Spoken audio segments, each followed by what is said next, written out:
தவேக தலைவர் விஜய் எந்த தொகுதியில் நின்றாலும் நின்று கொண்டுதான் இருப்பார், கோட்டைக்கு செல்ல மாட்டார் என திண்டுக்கல் லியோனி விமர்சித்துள்ளார். திராவிட முன்னேற்றக் கழகம் சென்னை கிழக்கு மாவட்டம் சார்பில் மு.க.ஸ்டாலின் பிறந்தநாள் வாழ்த்து பொதுக்கூட்டம் கொரட்டூர் பேருந்து நிலையம் அருகே நடைபெற்றது. அம்பத்தூர் கிழக்கு பகுதி கழக பொருளாளர் ராமு ஏற்பாட்டில் நடந்த நிகழ்ச்சியில் திண்டுக்கல் லியோனி உள்ளிட்டோர் சிறப்பு விருந்தினராக கலந்து கொண்டனர். 500க்கும் மேற்பட்டோர் பங்கேற்றனர். பேசிய லியோனி திமுக அரசின் மகளிர் உரிமை தொகை உள்ளிட்ட திட்டங்களை பாராட்டினார்.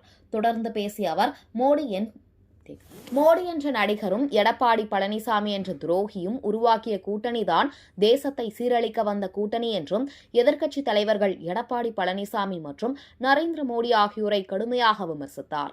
மேலும் பேசிய அவர், விஜய் எந்த தொகுதியில் நின்றாலும் நின்று கொண்டுதான் இருப்பார், கோட்டைக்கு செல்ல மாட்டார் என கூறினார்.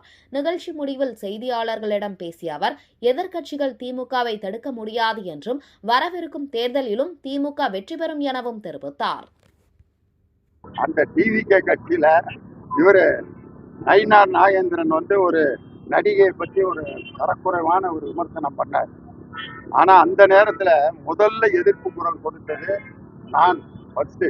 இந்த மாதிரி ஒரு பெண்ணை கேவலப்படுத்தி பேசுறது ஒரு கட்சி தலைவருக்கு அழகல்ல. ஒரு கட்சியினுடைய தலைவரை இப்படி கொச்சைப்படுத்தி பேசக்கூடாது. இன்னொரு கட்சி தலைவர். அதுக்கடுத்து தமிழச்சி தங்கப்பாண்டியன் அதுக்கு எதிர்ப்பு கொடுத்தாங்க. ஆனா அவங்க டிவிகே கட்சியில இருந்து ஒருத்தர் கூட அதுக்கு எந்த எதிர்ப்பும் கொடுக்கலன்னா, பாஜகவினுடைய தமிழ் மாநில தலைவரையே எதிர்க்கிறதுக்கு அவங்களுக்கு தைரியம் இல்லை. நீ எப்படி அவர் மோடியை எதிர்த்து பேசுவாரு? அதனால இது மோடியினுடைய ஒரு கையால் தான் அவரு.